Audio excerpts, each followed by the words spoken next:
A strong India-US partnership can anchor peace, prosperity, and stability from Asia to Africa and from Indian Ocean to the Pacific.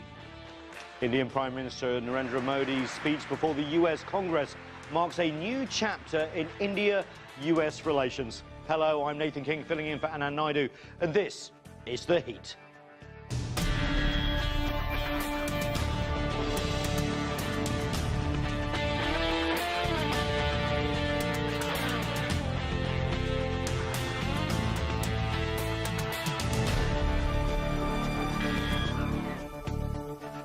Just 3 years ago, diplomatic and economic relations between the US and India were strained at best. But under the leadership of Indian Prime Minister Narendra Modi, the two countries are entering an unprecedented era of cooperation. During a 3-day visit to Washington, D.C., Modi met with US President Barack Obama, delivered a speech before the houses of the US Congress, and announced agreements on energy, defense and trade. We begin our special coverage with CCTV's Rowie Ruttenberg. Rowie, thanks for joining us. This was Narendra Modi's 4th visit to the United States since assuming office in 2014. What do you think was accomplished? Well, in his own words, this was really a new moment in U.S. relations, a sharp contrast away from this era of suspicion. Remember, Modi was once denied entry to the U.S. because of an obscure law. Now, here he was in Washington this week, emphasizing the common set of values between Americans and Indians, as he saw it. A close personal connection, he said, between the two societies, talking about all sorts of things, defense cooperation, specifically joint patrols in the Indian Ocean, better integration of the two navies, and a joint outlook on Afghanistan and global terrorism. A lot of progress, we understand, on that front. And also climate change, Modi seeking better access to renewable energy technology. I think he also made clear that he wanted to see India elevated to great power status and to position New Delhi as a counterweight to Beijing's growing influence in Asia. He met with leaders from the U.S.-India Business Council and delivered that message very loudly. He awarded Amazon's CEO, for example, with the prize, and in return, the e-commerce giant pledged to invest another $3 billion in India. These, of course, are all tangibles that Modi was able to take home with him. Nathan? Rowie, in that speech before a joint session of Congress, Prime Minister Modi addressed freedom of navigation, which sometimes can be coded as sort of finger-pointing at China. Indeed, and we should point out that India has resisted pointing that finger directly at China in either the South or East China Seas, and that's despite U.S. pressure coming from Washington. In fact, there was no reference to the South China Sea in any joint communique. Here's what Modi had to say. India is already assuming her responsibilities in securing the Indian Ocean region. A strong India-US partnership can anchor peace, prosperity, and stability from Asia to Africa and from Indian Ocean to the Pacific. It can also help ensure security of the sea lanes of commerce and freedom of navigation on seas. I think these comments, or comments like these, really reflect Indian resistance in getting involved in the South China Sea, and that's a sharp contrast to what we've seen from U.S. allies getting fully integrated, allies like Japan, Philippines, and Australia when it comes to this issue. Nathan? Rowie, the United States is supporting India's efforts to become a part of this nuclear suppliers group, a group of countries that want to promote non-proliferation of weapons, work towards nuclear policy together. What does this membership mean for India? Yeah, we're talking about a group of 48 nuclear trading nations. Essentially, they regulate nuclear trade, and membership confirms nuclear energy power's status. Now, the U.S. wants India to join, and it's heavily investing in India's nuclear power industry. In fact, 6 nuclear power stations are planned. Now, some countries in the group, including China, have concerns as India has not signed the Nuclear Non-Proliferation Treaty, the NPT. And because the 48-member group requires consensus, India's membership could block Pakistan's application to join. It's still uncertain, though, and India's membership will be considered at a meeting of the Nuclear Suppliers Group later this month. Nathan? Ray Ruttenberg, thank you very much. Well, joining us now in our Washington, D.C. studio is Haiyan Wang. She's the managing partner of the China-India Institute. Also with us is Sadanand Thume. He is a resident fellow with the American Enterprise Institute and South Asia columnist for the Wall Street Journal.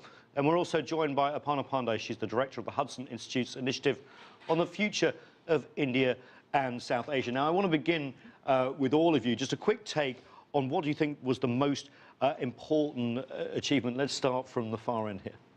Nathan, we must remember that that from U.S. point of view, India has been the preferred partner in the region since 1947.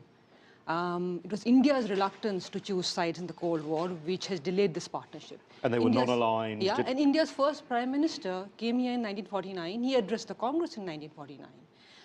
But India didn't want to choose sides. And so it's basically, I'd say, a long courtship which has finally reached, let's say, a consummation, a relationship, finally. So the relationship is important, Sadanand? Yeah, I'd say that this was an important visit for many reasons. But if I had to pick one, I would say that the Prime Minister's speech to the joint session of Congress really stood out. Why? Because it stood out in terms of its symbolism. It stood out in terms of his being able to make a connection with Congress, which was quite obvious in the spontaneous responses to him. And it stood out really in terms of clearly positioning India in the minds of US lawmakers as a friend, not just in a narrow bilateral sense, but as a friend in a larger global sense. I liked his joke about the dysfunction of US politics. That was great, wasn't it? Yes. Yeah. Indian democracy as well. I thought that was very funny. Haiyan Wang, what do you think? I also think that it is really cemented the goodwill. It ensures the momentum of deepening the relationships that will continue despite the administration's change. And you can sense the bipartisan support for deepening, for accelerating the development of this, India-US relationships. I think that goodwill is clearly evident, and that is the biggest accomplishment. Of course, there is a substantive progress made as well. Let's break down some issues. Climate change, obviously on the heels of the Paris Climate Agreement. Aparna, a commitment by India to fully join the treaty. Well, it's not a treaty because the Americans wouldn't be able to pass it if it's not the agreement. That's a success for the US that has seen India as perhaps a reluctant partner in climate change? No, it's not a reluctant partner. It's more that, the two countries are very alike. Both of them do not want to make commitments unless it is something which they want. So it's kind of, India calls it strategic autonomy. US has been a little isolationist. So both want to make agreements, but agreements which are seen as Washington deciding it rather than somebody else imposing it on them. So that's the only difference. So India has agreed to it. It's just that New Delhi wants it to seem as though it's New Delhi making the decision, not Washington, D.C. imposing it on. And also not make commitments, I suppose, ahead of the US. Absolutely. Sorry. Yeah, so I'll make just two quick points on that. The first is I do think that there is a difference in approach between this Indian government and the previous Indian government, to the degree that this government seems to be on this particular issue, more oriented towards problem solving. And that's certainly something that has been appreciated in the US administration. The second is that I think the degree of Indian acceptance has been somewhat oversold. If you look at the language, it's very carefully worded. And what it basically says, it's a bit of a fudge that, India will work towards it. And the reason for that is really simple, which is that even though at this point it seems somewhat unlikely that Mr. Trump is going to be the next US president, I don't think anyone is, India is certainly not going to plunge in until the political situation is clearer. But on that, I think that the change of position, we've seen that change of position even last year in reaching the Paris Agreement. And I think it has come to the point that India recognized that India's development path cannot be a heavily polluted, cannot be a carbon intensive. Similarities growth. with China here. Exactly. They've learned lessons. You go to Delhi, it's choking air. And 8 out of the 10 dirtiest cities with dirtiest areas in India. I think it has come to the point that India has to deal with it regardless of what external pressures is or is not there. And one big thing, of course, is that renewables are now a big industry as well. 6 nuclear power plants, yes. Westinghouse is going to build potentially in India. That deal you can argue about nuclear power being renewables, but that's going to go a long way. Is that going to help cement the two countries, do you think? Yes, but you have to remember that when the nuclear deal was signed, it wasn't a promise, but it was something which people believed in, that American companies would establish reactors. And so And that was all the way back in 2005 when it was Yeah. agreed. 2008, India actually, the Indian parliament So it's accepted been a it. long time coming. Been a long time. So it's a long time coming, and it's more a question of, from the Indian point of view, the nuclear deal was more symbolic. From the American point of view, it was, there was this desire by the American corporates that there would be some benefit, and that's been about, let's say, 11 years coming. But it does send a signal that, India is ready for business. It's part of what the Prime Minister was saying, that we are making changes, we are improving the environment, ease of doing business in India, and this is part of that. So that, I just want to echo that quickly. I mean, I think that the greatest significance of those 6 nuclear reactors is to remove a thorn in the relationship. So I testified before the Senate last month, and what had been left behind by the inability to consummate this deal commercially was a sense of bad blood, was a sense in the US Congress that, well, they went out on a limb to bring India to strike this deal with India, but India on its part was not able to keep its side of the bargain. So while moving towards this has environmental and commercial aspects, the single most important aspect of this is political. what about the Nuclear Suppliers Group membership? Very few people have actually heard of this group, but India really wants to be part of it. Why? And what are the problems? I think that why is that, definitely India wants to be recognized as a nuclear power, and also it regulates, be part of the regulation in terms of trading of the nuclear fuels, materials, and et cetera. It does have a significance. And the blockages right now seems to be originating from India. I'm sorry, from China. Not from India, from China, in terms of India hasn't signed a non-proliferation treaty.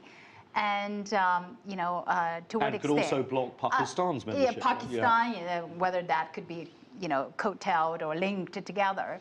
But my sense is eventually, probably India will join the group because the overwhelming majority of the current members are supporting India joining. So.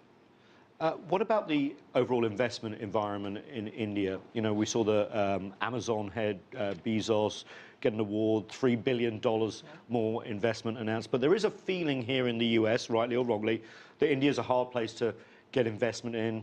Facebook had a terrible experience there, even though India is extremely technologically savvy.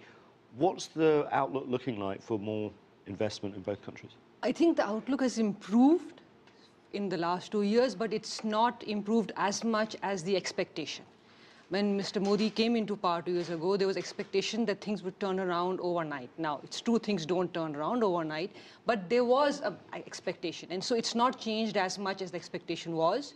And the big reforms which people expected the government to make have not yet been made. They've made some reforms, like the bankruptcy code recently, most likely the goods and services tax will be passed, but India is still quite low on the ease of doing business rankings, and there are still rules and regulations which make it difficult for not just foreign businesses, but even domestic businesses to do well in India. So it's a little better, but not as much as people expected. I traveled in India in the era of thumbs up cola. They didn't allow, Coca-Cola or And live to tell the tale.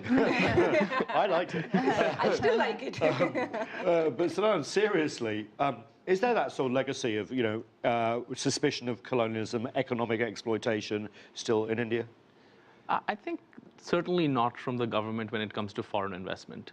I agree with Aparna that the government has been slower than expected in rolling out many long-awaited domestic reforms, but it has certainly been extremely eager in rolling out a red carpet for foreign direct investment, and that has been one of its signature economic achievements so far.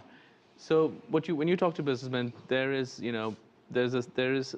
by and large, I would say there's enthusiasm, because no one expects India to turn into Denmark or Singapore overnight in terms of ease of doing business.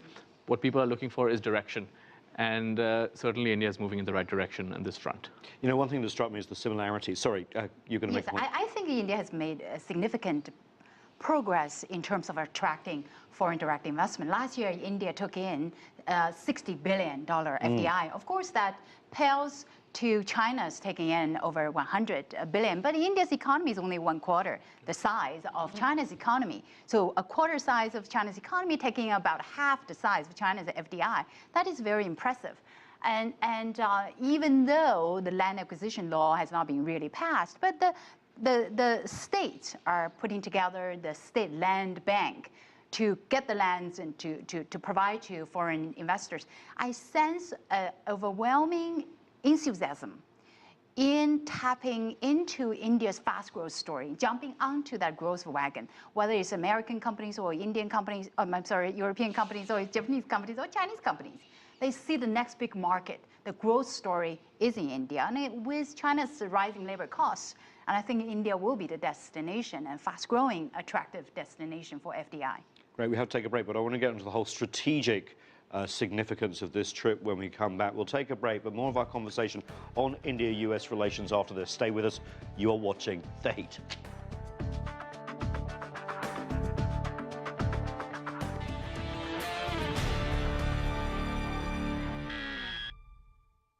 Full Frame is bigger and better than ever. We're now coming to you from New York City, from our studio in Times Square, with celebrity interviews and in-depth features. We're now taking you further from the East and West Coast. Let's take it full frame. You can follow CCTV America across a wide range of platforms. Go to our website, cctv-america.com, for live streaming and up-to-the-hour reporting. As well as news, we have regular updates to our various programs. While you're there, check out some of our web exclusives like One More Question and Chinese Culture. You can link to our Facebook, Twitter, YouTube, and Weibo platforms. So log on now and follow us at cctv-america.com.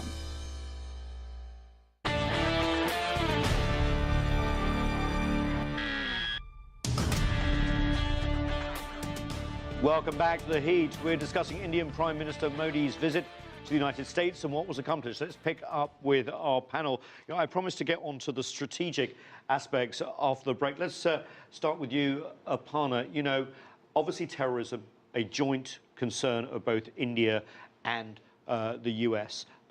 Let's just have a listen to Prime Minister Modi on that. We have both lost civilians and soldiers in combating terrorism.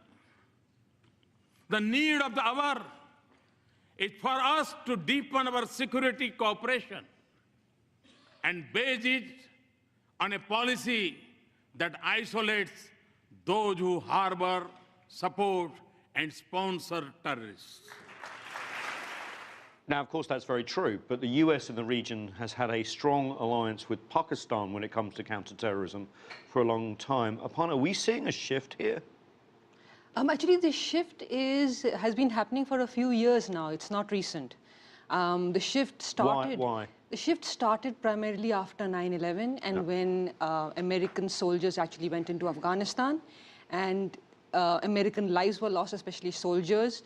And those lives were lost because of Pakistan-based terrorist groups, and that continues to this day. It has increased after the killing of bin Laden, who was found in Pakistan, and continues. Mullah Mansoor's killing just a few months ago. So there's a growing belief in the United States, both among the policymakers as well in the government and people outside, that Pakistan has not been as good an ally, and that India is the real ally in the region. That doesn't mean that ties with Pakistan have been broken off, but Pakistan is subject to a lot more questioning. And for example, Pakistan wanted to purchase F-16s from the United States. The resistance came from Congress, that you can buy them, but we will not use American taxpayer money to finance them. To finance for a country which. So, I just want to follow on, but I just want to make this point, that India and the US cooperating over Afghanistan, you would never really thought it, considering the different views they had from the Soviet invasion onwards. Well, that's true of many aspects of the US-India relationship, right? Yeah. The Cold War was a completely different game. You know, on Pakistan and terrorism, I'd say that yes, the US and India have stepped up cooperation, but it does remain a fraught issue because the Indian view is, I think correctly, that the Pakistanis have not gone after terrorists who target India. Just the other day, Hafiz Saeed was, you know, seen on top of a bus in some public rally. And these are people who have the blood of civilians on their hands, many, many people.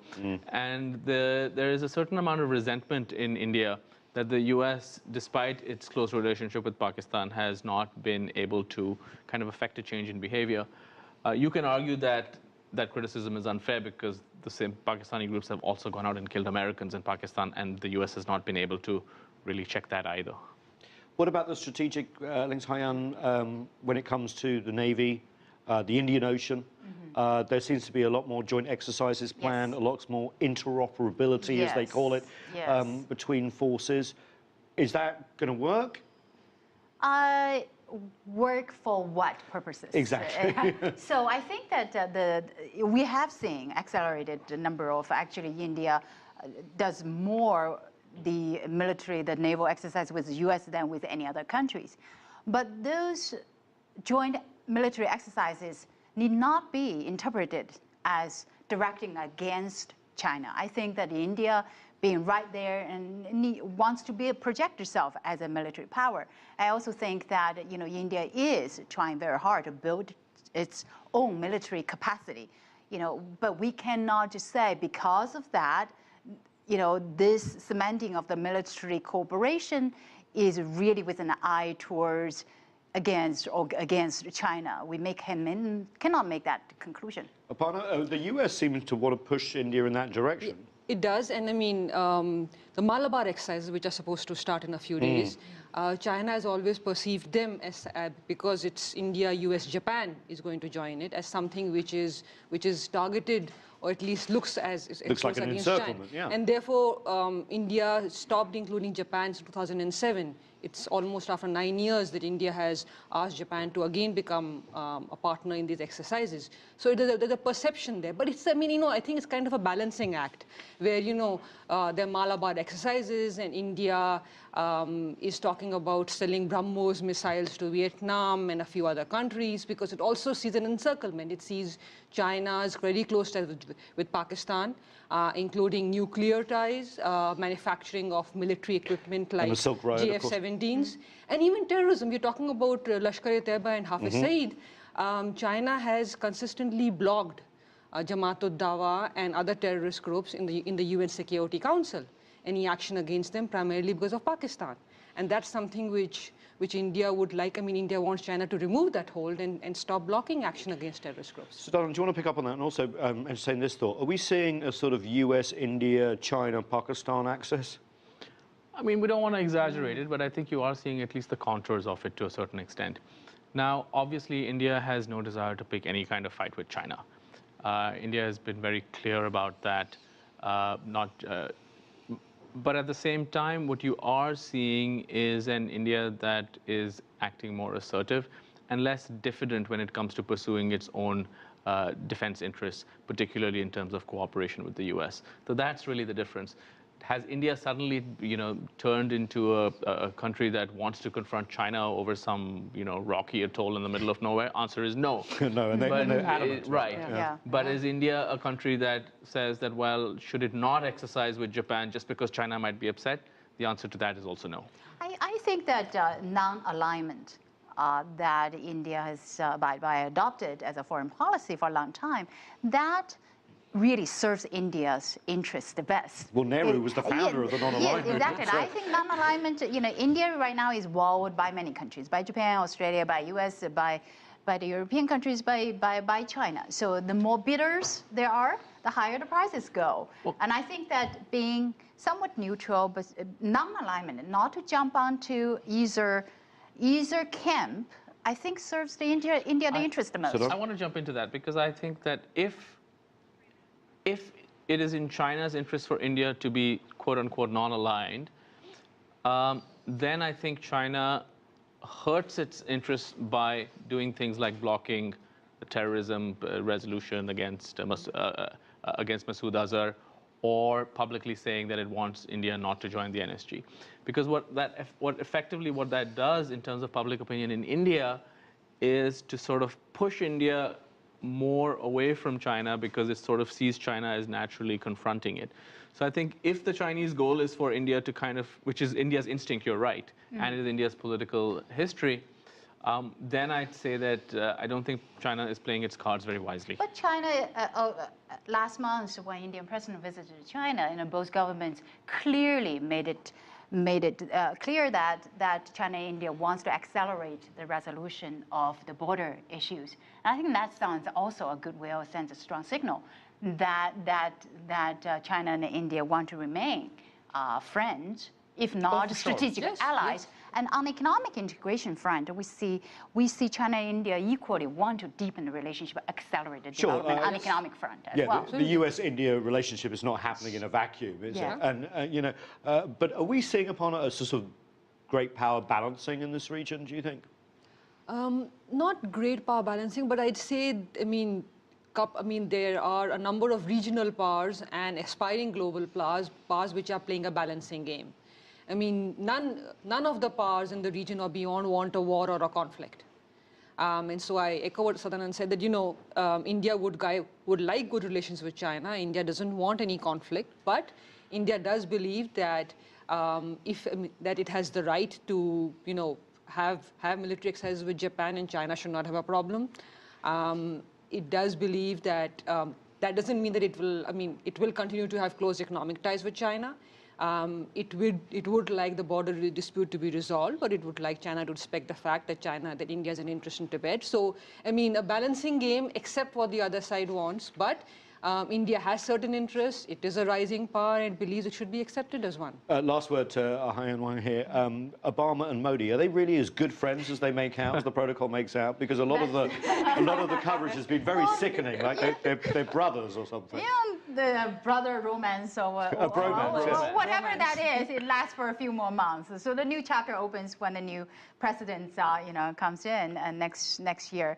It appears to be, but I think that is more driven by strategic interest than just the personal rapport. Well, this bromance is not monogamous, because Modi has other bromances too. Which are? Abe, for instance. So you should sort of place this in context. It does seem, to sort of not be facetious, that the president and the prime minister do have a good, warm personal relationship, but I agree with Haiyan, it's driven by national interest. Well, we're going to have to leave that there. Thume, thank you so much, Haiyan Wang as well, and obviously Aparna Pandey, thanks so much for joining us. That's all we have time for on this edition of The Heat. I'm Nathan King in Washington, D.C. Thanks so much for watching.